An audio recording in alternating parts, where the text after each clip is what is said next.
Keep chugging along in this Royal Rumble series. It's time to talk today about the 2004 Royal Rumble. And this is always one of these events that I go back and watch it. And back in 2004, it represented so many good things to me.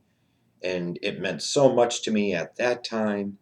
It was back then one of my favorite WWF pay per views, WWE pay per views that I could remember because of the finish of the main event, the Royal Rumble match. Unfortunately, now when I go back and watch it, you know, the truly great moment that happened in the Rumble match has now forever been ruined for me.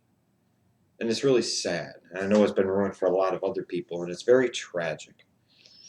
But it is what it is. You can't change what happened. It's just a shame that it changes my perspective on what did happen because of what did happen down the road. What a shame indeed. So, my view of this event now looking back on it in 2014 is much different than it would have been in 2004, going 2005, 2006, even the early part of 2007. I mean, the entire perspective of the event changed because of the main event, the Royal Rumble match, and who won. But let's talk about some of the other stuff on this show. You had Evolution against the Dudley Boys in a short ass tables match for the tag team championships. Evolution won. Like I said, was I think it was less than 5 minutes. Well, this was a cool time with Evolution where like everybody had a belt in that group. Orton IC title, the Flair and Batista tag titles, and then of course Triple H the World Heavyweight Championship. It was a good time for that group, and that was a really good faction. And that was a really good faction because a couple of things. One, everybody that was in it was made better because they were in it. And number two, it created two future main event stars in Batista and Randy Orton. Yeah, I got to the point with Evolution, maybe you thought that it was a little overbearing and it was pounded too much down your throat. But the fact of the matter remains is it was a great faction. It accomplished exactly what it needed to accomplish. And it's one of the better factions in WWF/WWE history, no question about it. Second match on the card is a personal favorite of mine on this show. Rey Mysterio defeats Jamie Noble to retain the Cruiserweight Championship. This was back at the time where I thought, again, SmackDown was the much better product and the much better show than Raw. And one of the reasons was because of the Cruiserweights. And God, the stuff they used to do with Jamie Noble and Nidia. We're going to Applebee's. Oh, man. God, that was so good. This is an example here of you could have storylines and characters all throughout the entire card, and a good feud here between Mysterio and JB Noble, and a good match between the two that saw Rey Mysterio retain the Cruiserweight Championship. This was a lot of fun to go back and watch. The next match, you had Eddie Guerrero, who a couple weeks before on SmackDown had won a 15-man battle royal to get a title shot against Brock Lesnar at No Way Out, which was clearly probably an indication that the company was already starting to know that Lesnar might be in his way out and they needed to hurry up and get the belt off of him, which is a smart thing to do. Eddie won that, but then he comes here and he wrestles his nephew Chavo Guerrero in a solid match that Eddie Guerrero won, and then he would go on next month to have that phenomenal moment to me where he won the belt at No Way Out. My only shame about that was that it didn't actually happen at WrestleMania, but hey, that's the way the world works sometimes, unfortunately. Then you had Brock Lesnar and Hardcore Holly in the WWE Championship match. And, it's one of these things that on the surface seemed to have a lot going for it on paper. You're talking about Brock Lesnar, who had dropped Hardcore Holly on his neck. Holly suffered a broken neck, was out for an extended period of time. And this is an example of where art was imitating life and reality, and Hardcore Holly was coming back after Brock Lesnar. They were giving Holly a big push at this moment. This really fizzled, and this match was really bad, unfortunately, because the story I thought going into it was potentially pretty good. But let's be really realistic here. This is maybe something where they didn't have a lot lined up for Brock Lesnar at this particular moment. They needed to have something, and that's kind of what it felt like here. You never really thought that Hardcore Holly was actually going to win the WWE Championship. But, there was nothing wrong to me with giving the guy a shot. Storyline wise, it made a tremendous amount of sense. Unfortunately, the feud seemed to kind of fizzle, and this match definitely fizzled and definitely was not good at all. That's just the way I'll put it. The next match, though, The last man standing match for the World Heavyweight Championship was really damn good. The second best match on this card, as Triple H and Shawn Michaels. And this was at a time, granted, where these guys had wrestled all the time and they had kept coming back and back and back and back to them and all of this. And I get where people started to get worn out by it. But the bottom line is Triple H and Shawn Michaels delivered the goods in the ring. If you're one of those that really loves good in-ring action, great in-ring storytelling, these two guys know how to do it. And these two guys put on a big show.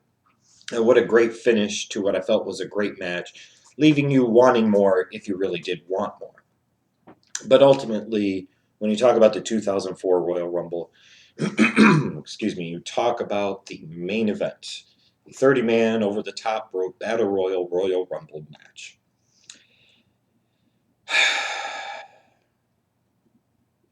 Yeah, you just think back and at this time, I was huge on Benoit. I was always a Benoit fan. I was very huge on Benoit and felt at this point in time that a title shot, just a title shot, but a title run, more importantly, was well overdue for this individual. I thought it was time. I thought it was the right thing to do.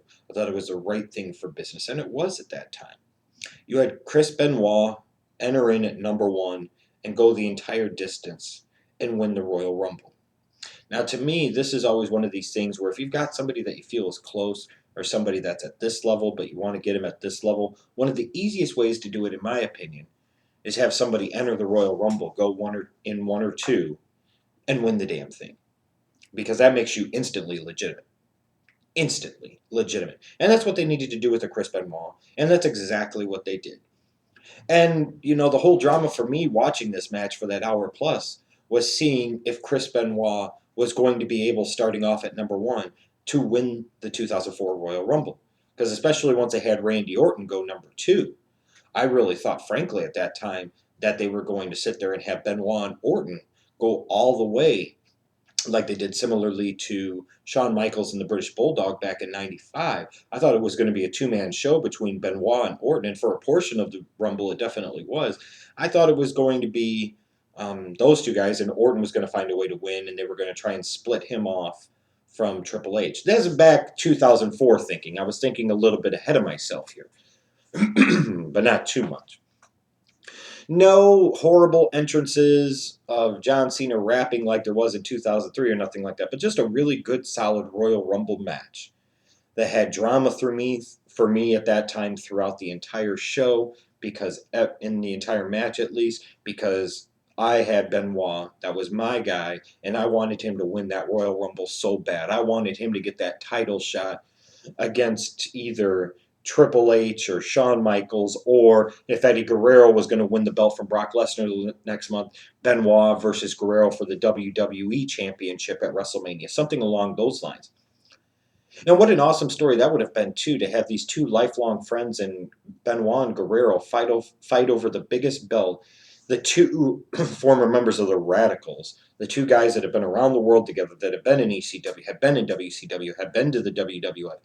What a story that would have been to have those two guys wrestle for the belt in the main event at WrestleMania 20. It didn't happen that way, and in hindsight, that's okay. But yeah, this is tragic to me